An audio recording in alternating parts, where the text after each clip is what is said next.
Hello and welcome. I'm Dr. Rajiv Iyer, a board-certified anesthesiologist practicing in Philadelphia, USA. In this video, I will talk all about local anesthesia and make it very simple. Whether you are preparing for an exam or you use local anesthesia in your clinical practice, this video is made exactly for you. I saw this cool-looking blackboard at one of my friend's place. I really like this, so I got this from Amazon for approximately $250. I also got this cool-looking pens. Pen costs around $15. I wanted the video to be really nice and also be very helpful for you. So post in the comment section below what do you think about this. I have this helper today because she thinks she actually does a better job in art than I do. It's true, I actually do a better job. Seriously? Yup. It is actually true. First thing, we will talk about the mechanism of action. Neurons, like all cells in the body, have a resting membrane potential of minus 60 to minus 70 millivolts. Now, in terms of local anesthetics, this is a sodium channel which actually maintains the action potential by movement of sodium and potassium ions. The sodium channel consists of two subunits. So one is alpha, the other is 1 or 2 beta subunits. So this is important. The sodium channels, so that's how they work. Now, in terms of whether it works on alpha or beta, so let's say alpha starts with A. So the local anesthetics actually work on sodium channels and on the alpha subunit. The way you remember is, you see everything has an A in it. With this simple mnemonic of LA, NA and A, you know local anesthesia works on the sodium channels and on the alpha subunit. Second, we'll speak about the onset and then combine it with duration of action of local anesthetics. Hi everybody, so my dad's doing stuff with anesthesia, as you can see. I don't really know what he's talking about. I'm just doing the art that he's telling me. So yeah.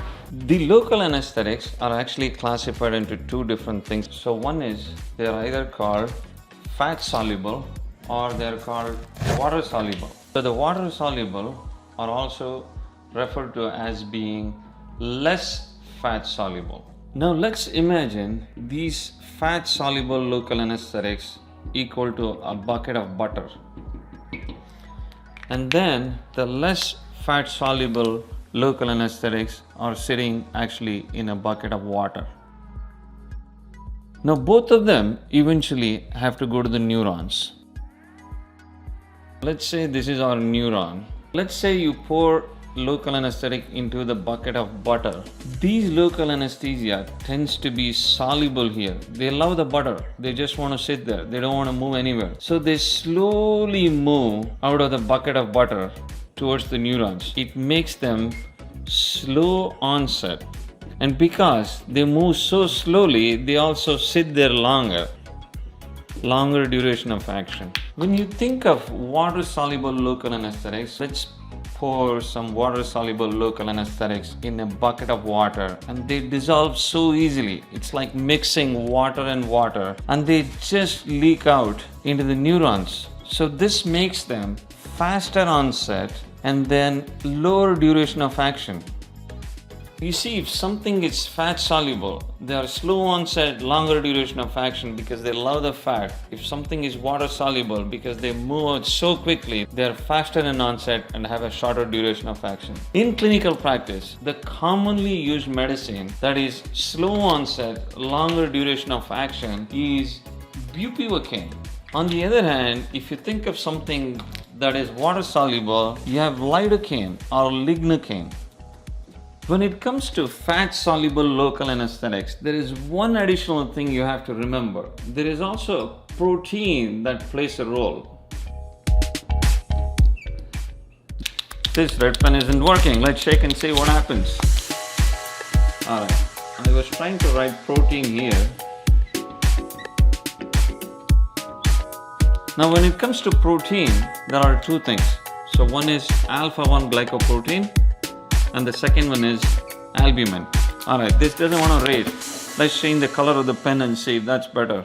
Let's try the green pen and see if this works. I was saying when it comes to protein, This pen is much better. We have alpha-1 glycoprotein and the second one is albumin. Now, the local anesthetics actually bind to alpha-1 glycoprotein. Let's go back to the initial mnemonic we had. So, you have La binds to Na, sodium channel, and on the Na, it binds to alpha subunit, and then the local anesthetic also binds to alpha-1 glycoprotein. You see, that's a really easy way of remembering the important concepts related to local anesthetics. Number 4, we will talk about metabolism of local anesthetics. When it comes to metabolism, we'll keep it really simple here. The local anesthetics that are fat soluble because of slower onset and longer duration of action tend to be slow metabolizing. Same reason. Because they love fat so much, they get released slowly, not only into the neurons, but also into the bloodstream. So from the blood, they have to be carried into the liver. Because all this process is so slow, they are slowly metabolized drugs. But on the other hand, the water-soluble medicines are fast metabolizing. That also contributes to them being shorter duration of action, whereas this being longer duration of action. Number 5, we will talk about the structure of local anesthetics. All local anesthetics have these 3 common things in them. So one is the lipophilic benzene ring. The second one is the hydrophilic side arm. And then an intermediary chain that connects both of these. This intermediary chain is important because this is what classifies the local anesthetics as ester or amide. And they have their own different implications when you're using them in clinical practice or you're knowing about their pharmacokinetic, pharmacodynamic features. Here is a list of ester and amide local anesthetics. Thankfully, they're easy to remember because all ester local anesthetics have only one eye in them, whereas all the amide local anesthetics have 2 eyes in them. Ester local anesthetics tend to be short acting because they are actually metabolized by an enzyme called pseudocholinesterase that is present in the plasma. So these tend to be metabolized pretty quickly as they are continuing to be administered. The other medicine in anesthesia that is metabolized by pseudocholinesterase is succinylcholine, remifentanil. So these are all the medicines that tend to be short acting. But on the other hand, the amide local anesthetics are classified if they are intermediate acting. The examples include prilocaine, lidocaine and mepivacaine, and then long acting. So those are only 2 medications that are commonly used, that is bupivacaine, ropivacaine. I don't really get what my dad is saying, but what I do get is that these ester stuff have 1 eye and this stuff has 2 eyes, which I think I can remember. And yeah, that's kind of all I understood. That's pretty good. We will move on to the clinical actions or clinical implications of local anesthetics. While we are talking about clinical actions, we will just put everything we have discussed from 1 through 5 together so everything makes sense. So where are these local anesthetics used? I have not seen cocaine being used, benzocaine or tetracaine being used. Now procaine and chlorprocaine are used for spinal anesthesia and for local infiltration. When it comes to amide anesthetics, all these local anesthetics are used for 3 common reasons. So one is peripheral nerve blocks, spinal anesthesia, and epidural anesthesia. There are exceptions. So the exceptions are prilocaine and lidocaine are mixed together and can be used topically in a eutectic mixture, and this is commonly referred to as the EMLA cream. Now lidocaine can also be used for injecting topically, and the same thing can be done for bupivacaine and ropivacaine, where they can be injected on the skin. Let's say there is a surgery and surgical analgesia has to be obtained on the site of skin incision. So either lidocaine, bupivacaine or ropivacaine can be infiltrated to the skin. On top of that, lidocaine is also used as an antiarrhythmic agent. It's a class 1B antiarrhythmic agent which used to be used for ventricular arrhythmias, and they are actually pretty effective. Local anesthetics come in various different concentrations. In general, the more concentrated the solution is, the denser the block. Local anesthetics come as a weak base. When you have a commercially made local anesthetic, for example, lidocaine, it comes in a pH of 6 to 7. But when an epinephrine is added to it, it has to be made more stable. The pH is reduced to 4 to 5 when you have epi in the solution. Now the question is, why do you need to add epinephrine into local anesthetic? It has a few benefits. Adding epinephrine to local anesthetics increases the uptake of local anesthesia. It increases the quality of the block. It prolongs the duration of action of the local anesthetic. It reduces the peak blood concentration because the absorption is slowed and hence reduces the side effects. Now you saw the benefits of adding epinephrine, but because the pH of commercially available epinephrine can be so low, epinephrine can also be freshly added if you do not have the availability of a local anesthetic with epinephrine. And I'm going to show you how to do a simple math in order to add local anesthetic and epinephrine together. I had a situation where a surgeon wanted to use lignocaine with added epinephrine in it, but it was not commercially available. So the question was, how do we add it to make it really readily available in case you don't have it available? So I'm going to do the math. So let's take the example of lidocaine 2%. This could be 2% or 1%. It doesn't make a difference. 1 or 2%. And then you need to make it 1 in 200,000 epinephrine. So 1 in 200,000 epinephrine is 5 micrograms per ml. So for every 20 ml of local anesthetics that is easily available, you add 100 micrograms of epinephrine, and that makes you readily available lignocaine or any local anesthetic with 1 in 200,000 epinephrine. Now, epinephrine comes as a 1 milligram vial. You take milligram or 1000 micrograms and dilute into 10 ml. So that will make it 100 microgram per ml. So you just put this 100 microgram into 20 mLs of local anesthetic. Now, if you have to make not 1 in 200,000, but 1 in 100,000, then that is equal to 10 microgram per ml of epinephrine. You can do the math accordingly based on how much ever epinephrine concentration you need. Obviously, this math that my dad did right here is really complicated. I'm learning math in school and this just doesn't make any sense. You could obviously just use a calculator instead of doing this. That's the normal thing to do. That's the American way of doing the math. Now, because the local anesthetic comes as an acidic solution, adding sodium bicarbonate, for example, to make the alkaline more pH is beneficial to increase the efficacy of local anesthetics. So what that does is, it makes the local anesthetic more unionized, which is actually the form that is more active in terms of working on the neurons to create a block. In clinical practice, usually 1 ml of 8.4% sodium bicarbonate is added in 10 ml of local anesthetic. The action of local anesthetic so depends on the sensitivity of nerve fibers. Let's keep it very simple. There are 3 types of nerve fibers, A, B, and C. A is classified into alpha, beta, gamma, and delta. Essentially, all the pain fibers goes through A, delta, and C, and this is enough to remember if you're writing an exam. I'm not going to get into much esoteric details about this in this video.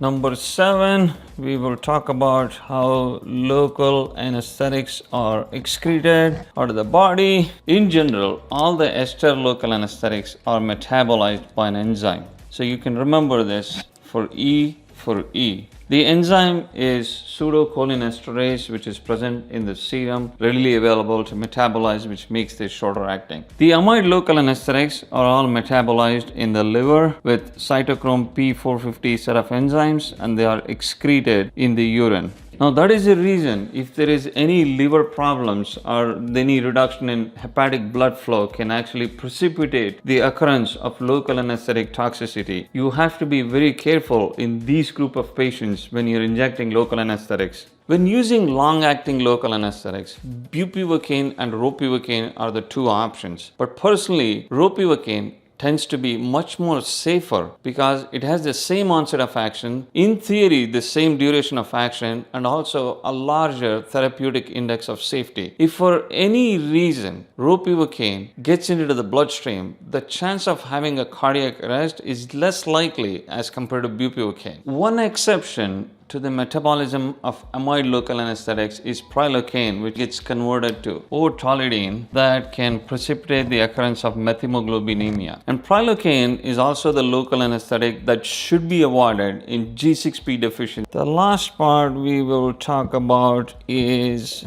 local anesthesia toxicity, which unfortunately can happen, and how to take care of a local anesthesia toxicity. During the use of local anesthetics clinically, there can be an unintentional intravenous injection, and this can lead to disastrous consequences. An awake patient who is not under general anesthesia or sedation can actually have neurologic symptoms. Most commonly, or the very first thing they complain is tongue numbness. That should actually trigger in your mind thinking there might be toxicity of local anesthesia. They can have lightheadedness. They can complain of hallucination, mostly visual, auditory hallucination. There can be a lot of twitching. And finally, if untreated and if the toxicity is quite severe, it can lead to seizures or even coma. If the local anesthesia toxicity is very severe and it happens in a patient who is under general anesthesia, they can have significant cardiovascular toxicity. Essentially, they can be reduced sinoatrial node firing. They can have increased peripheral vascular resistance, negative inotropy, reduced myocardial contractility. Essentially, all types of heart function is affected, which can eventually lead to ventricular tachycardia, ventricular fibrillation, and even asystole. This is a serious condition that has to be immediately paid attention to. In terms of local anesthesia, it's important to consider the concentration, the dose, the route that it's administered, double check the medicines, and consider the patient's underlying factors. So all this can determine a safe outcome when using local anesthesia.